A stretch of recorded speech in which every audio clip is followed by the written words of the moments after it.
Hi, welcome back. And children, so delighted to be with you again. I just love having the opportunity to read to my grandchildren and to others that are willing to listen and to learn, and hopefully will carry on into posterity in the digital age a lot differently than what it has been in the written age.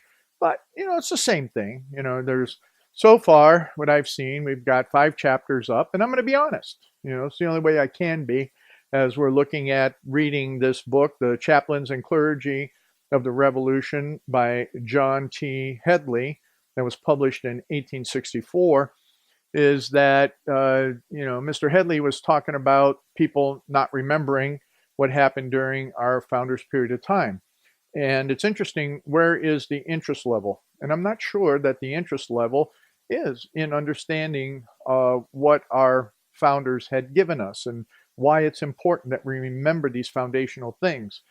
As you see in everything, in academia, you see it in churches, you see it in seminaries, is that everybody has to come up with a newfangled idea, or so they think.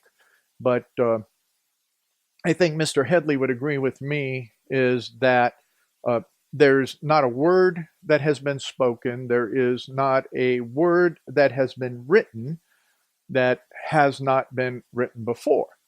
And with that, it is a matter of, can you really put something new together? And I go always back to what is in Ecclesiastes 1:9 that says, there's nothing new under the sun, not a thing. So when we look at this history, I just want you to understand that the principles, the truths are not anything new. The people are the ones that are different. The people who will be the actors in history are different. But, to the important point that I started and I will continue to say from the last 2 chapters that we read, is first, what a pastor by the name of Alistair Begg said, is that for the most part, none of us, most of us will not even be a footnote in history. That means the only ones that are going to remember you or I are, you will remember me, my grandchildren, but whether your children know me or remember me, probably not. And to many of the other people that I know, will I be remembered? Probably not.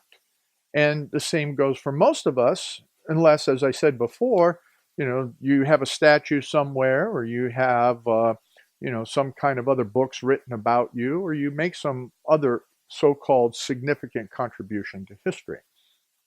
The other thing is that when we're looking at this on these chaplains and clergy, and we're going to start looking at some specific people, is that they, during our American Revolution, during that Great Awakening, during this whole period of time, they understood what I call the extensibility of the gospel.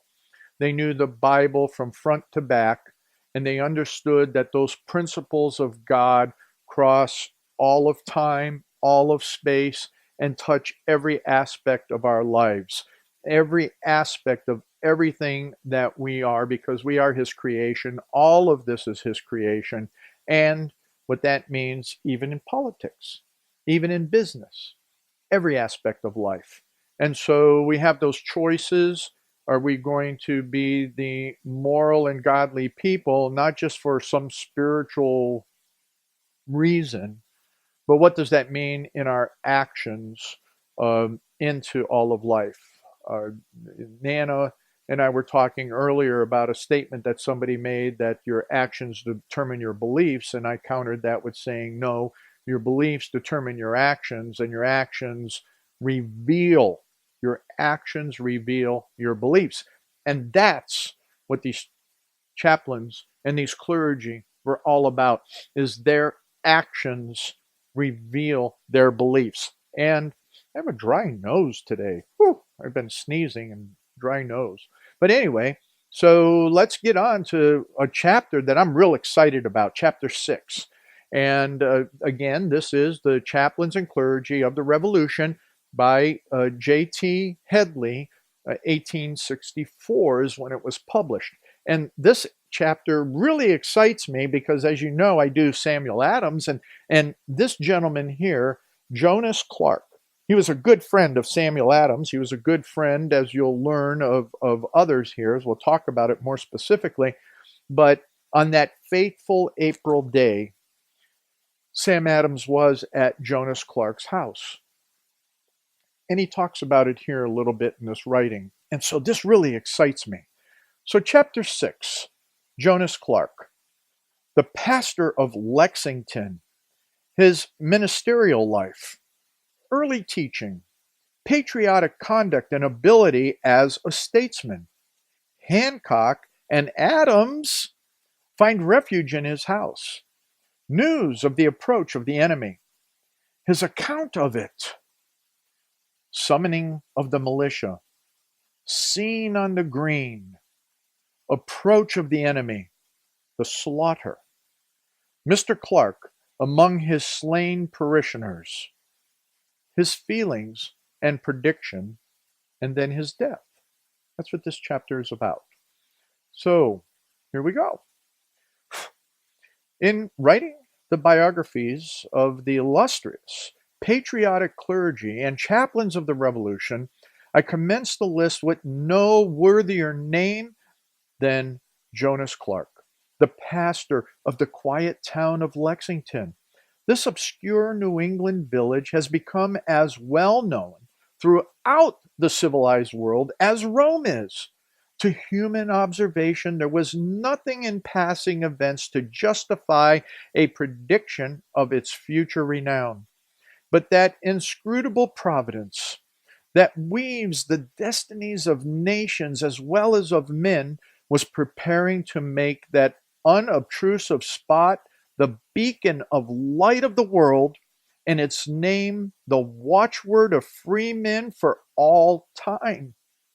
Among the agents designed to bring about this extraordinary result, no better one could have been found than Jonas Clark. He was born in Newton, Massachusetts on December 25th, 1730. Graduating at Cambridge at an early age of 22, he immediately entered on his theological studies, and when but 25 years of age was ordained pastor of Lexington. Here he settled on a little farm and with a salary of £80 a year and 20 cords of wood, pursued the quiet, retired life of a country minister. Grave and dignified in his pulpit, yet earnest in manner, he presented the truths of the gospel with the fervor and power that always commanded the deepest attention of his hearers. Quote, his voice was powerful and agreeable, and when excited by his subject, which was often the case, it extended far beyond the bounds of the meeting house and could be heard distinctly by those who were anywhere in the immediate neighborhood. End quote. Uniting the life of a farmer with the village pastor, his life seemed destined to flow on evenly and unnoticed by the great world without to its close. But when the trouble between the colonies and mother country commenced, he stepped at once from his obscurity and became known throughout all the region as one of the most uncompromising patriots of the day. Earnestly, yet without passion, he discussed from the pulpit the great questions at issue, and that powerful voice thundered forth the principles of personal, civil, and religious liberty and the right of resistance in tones as earnest and effective as it had the doctrine of salvation by the cross. Long before it was certain that the quarrel must come to blows, he had so thoroughly indoctrinated his people with these great truths that no better spot on the continent could have been found for the British first to try the terror of their arms and make the experiment to subjugate the colonists by force. His congregation was ripe for revolution, ready to fight and to die rather than yield to arbitrary force. His wife was cousin to John Hancock, and thus the latter became a frequent visitor at his house. Whether the pastor influenced Hancock or Hancock the pastor is of little consequence. They were harmonious on the question that agitated the colonies. The conversation of these two patriots as they surveyed the vast interest at stake and the fearful struggle they believed to be unavoidable, and the words of courage uttered in that quiet parsonage would make a heroic page in American history could they have been preserved.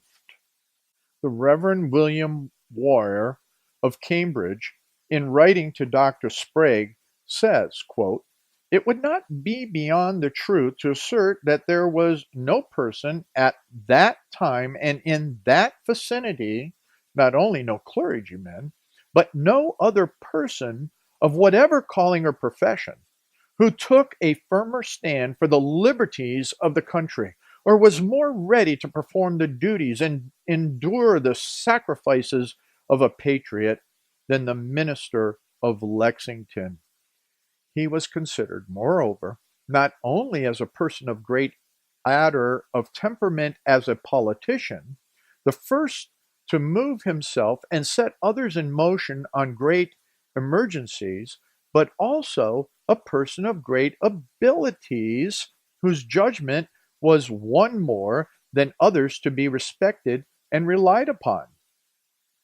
No one than he better understood the state of the question was between the colonies and England, nor were there any who earlier than he, or with more talent at the town meetings and at other places and times, argued the great topics on which differences had arisen, and then, through the representatives of the town, presented the argument and conclusions at which they had arrived in papers which he had prepared to the general court at their various sessions. An end quote. The people had become so thoroughly indoctrinated in his views and been so animated by his appeals from the pulpit and in public meetings that they had them embodied in instructions to their delegate to the provincial legislature as the expression of their wishes and determination. Those instructions remain to this day and are engrossed on the town records as a standing memorial not only to his patriotism but his ability as a statesman. Mr. Everett, in speaking of these papers, says, quote, "Although the part taken by Lexington was in full accordance with the course pursued by many other towns in the province, there is nothing invidious in the remark that this document, in which the principles and opinions of the town are embodied, has few equals and no superiors among the production of that class. They are well known to have proceeded from his pen, who, for many years previous to the Revolution, to the close of his life, exercised a well-deserved ascendancy in the public concerns of the town. Mr. Clark was of a class of citizen who rendered services second to no others in enlightening and animating the popular mind on the great question at issue. I mean the patriotic clergy of New England." End quote. It was to a congregation educated by such a man that Providence allowed to be entrusted the momentous events of the 19th of April, events which were to decide more than the fate of a continent, that of civil liberty the world over. Quote, "No single individual," end quote, says a distinguished man, quote, "probably did so much to educate the people up to that point of intelligence firmness, and courage as their honored and beloved pastor." End quote. If he had been opposed to resistance or an advocate of timorous, non-committal measures, where would have been the fiery cross that flew from limit to limit of the 13 colonies and set the hearts of men on fire and made the shout, quote, to arms, end quote, roll like thunder over the land? Adams and Hancock, when proscribed by the royal government, found an asylum in his house. Excuse me while I let you know what that means. When proscribed by the royal government means they were found guilty. They were being chased by the royal governor, who was General Gage at the time. And he was expecting to capture Adams and Hancock at Reverend Clark's house on April 19th. So as I continue, they were there when the first verbal message came from Warren that mischief was afoot.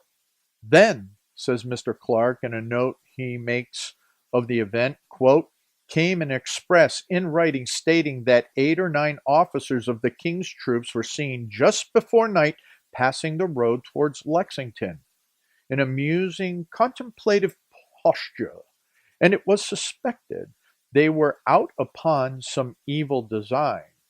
10 or 12 men, on account of Hancock and Adams, were detailed to guard my house that night. Those officers passed through the town. 3 men were sent to watch them. At 10 o'clock, said officers stopped on the borders of Lincoln, seized by their bridles, put pistols to their hearts, and swore if they stirred another step, they were dead men. Between the hours of 12 and 1 o'clock, we received intelligence from Warren that a British detachment was on the way to destroy the stores at Lexington. End quote. So let me explain that to you as well, children, is what happened were that those men, that the 3 men that were sent to watch those officers, what that means is that they were grabbed up by their bridles, meaning what they were wearing on their uniforms, and that those 3 men put pistols to the hearts of those officers and telling them that if they stirred, if they kept going, if they kept pursuing whatever it was they were, that they were dead men. So as we continue now, is that the 3 held a hurried consultation and resolved to fight, and the 3 being their Adams, Hancock, and Clark. So they had a consult at the Reverend Clark's house, and they determined to fight. At 2 o'clock, peal after peal from the belfry called the excited inhabitants together on the church green. There they found their pastor, who had arrived before them. The roll was called, and 150 answered to their names. The men, the hour, the cries at hand made the scene on that quiet green a most solemn and impressive one. The church, the pastor, and his congregation thus standing together in the dim light, while the stars looked tranquilly down from the sky above them, formed a subject for a great historic picture. As the pastor surveyed the silent ranks, a strange light gleamed in his eyes, for he saw clearly beyond that night's business, and his attentive ear caught from afar, faint but distinctly, the clock distinctly striking. The great question with Hancock and Adams had been, would the people fight? Would these humble mechanics and farmers dare resist the drilled troops of England? Clark knew they would. He had not trained them for this hour. Were his years of labor to be in vain? No, they would fight, and if need be, die too, under the shadow of the house of God. In the meantime, Swift riders had been sent along the road towards Boston to obtain, if possible, some information of the approaching enemy. These, after going several miles, returned and reported everything quiet in that direction. A watch was then set, and the men dismissed to their homes, with orders to come together at beat of drum. Just as day was breaking, an advance company of British Marines appeared in sight, marching swiftly and in dead silence on the pace. In a moment, the alarm guns broke the stillness of the morning. The church bell rung its loud and startling peal over the village, and the drum beat to arms.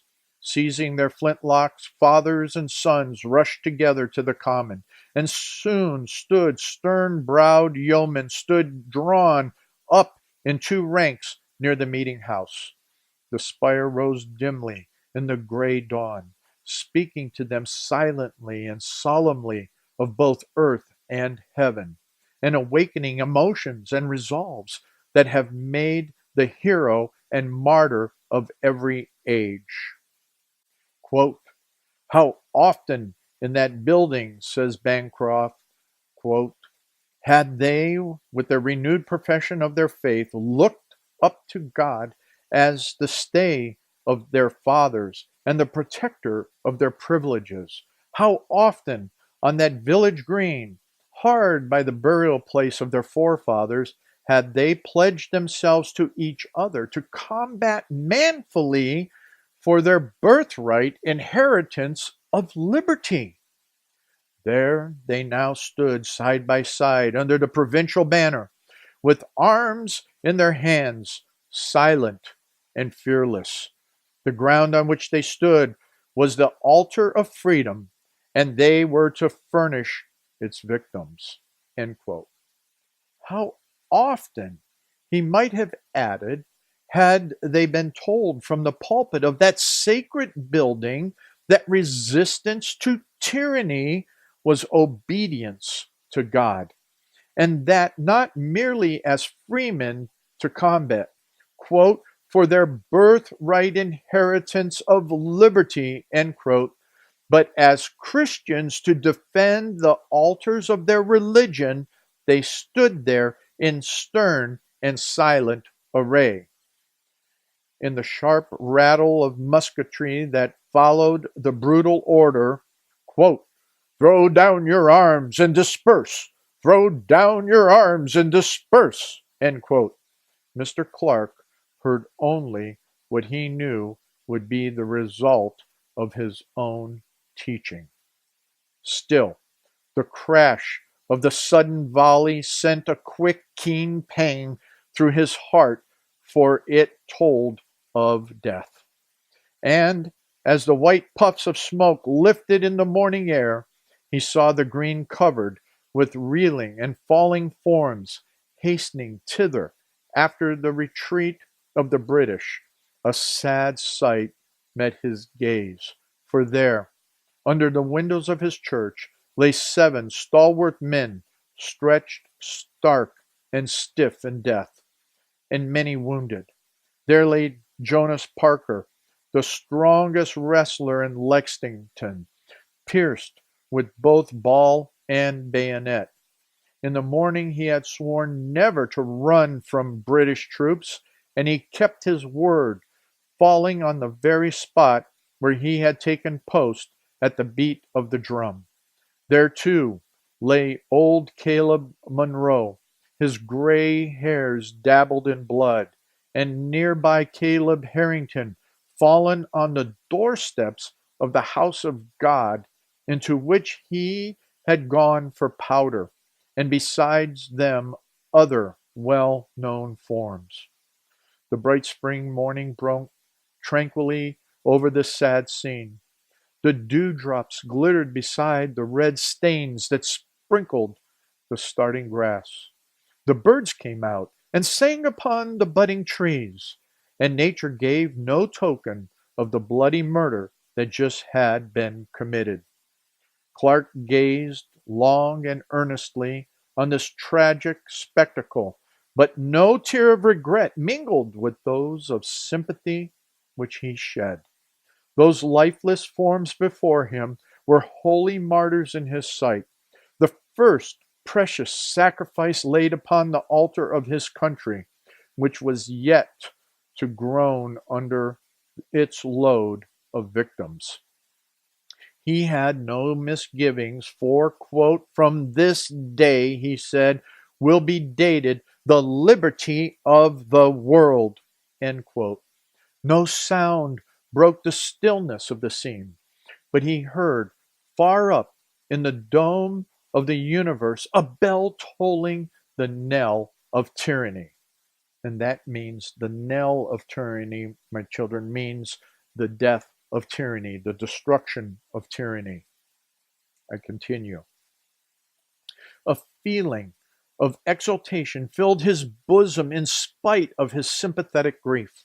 For while he was looking at the militia formed in a body upon the crimson grass, they, quote, "fired a volley and gave 3 cheers," he says, quote, "by way of triumph and as expression of the joy of victory and the glory of the conquest," end quote. Notwithstanding his dead and dying parishioners lay around him, his patriotic heart leapt to that shout, for it was prophetic. He lived to see his predictions prove true. Through all the long struggle that followed, his interest in it never suffered a moment abatement, and his faith in ultimate success never wavered. He believed the war to be as just a one as ever was waged by the Israelites of old, and as much under the direction of God. Hence, there was no room in his heart for doubt. After the Revolution, he lived a quiet, honored, and useful life up to its very close in 1805.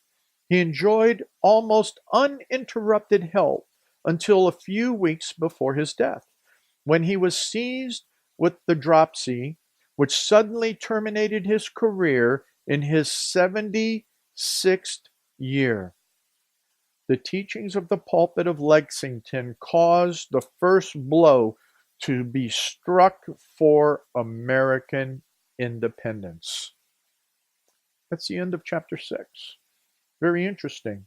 I think at the very beginning, one of the things that caught my attention was that what his pay was. His pay. He was a farmer. He worked his own farm, provided for his own food, and interestingly, as I scroll back to that, he received a fairly good stipend for those days. He received a pay that was pretty good for that period of time. He had 80 pounds a year, but I thought it was good that he got 20 cords of wood. So he was able to heat his house, and that was brought to him as part of his pay. Um, it's interesting that what that is, and for all of you that are watching this, many pastors sure make more than what would be 80 pounds a year and 20 cords of wood. So interesting. Anyway, I'll leave you to figure that one out. But as we close this, remarkable individual was able to preach the gospel in its fullness, and yet he understood the extensibility of that gospel into every aspect. And that, you know what? Um, I think in America, what I learned out of this one, and what I keep learning out of this, is that we have been teaching incorrectly children, is that you in America have an absolute right to fight for Christianity, to fight in the courts, to fight in law. Otherwise, as we're seeing all around us, is that the law can overtake. And as I said before, and I will continuously say, we can legislate morality. We have that ability and right to do, and we have to fight for morality as well. We have to fight to preserve our Christian heritage and religion here in America, and it's your right to do so. The pulpits, in many cases, have taken an incorrect view because they don't understand what it is in the full Bible and what God wants in reference to what it means to sustain His truth. So you have much more to learn, and we have much more to cover. We've just now covered chapter 6, and there's 40 more chapters to go. So with that, we'll come back for the next one in just a moment.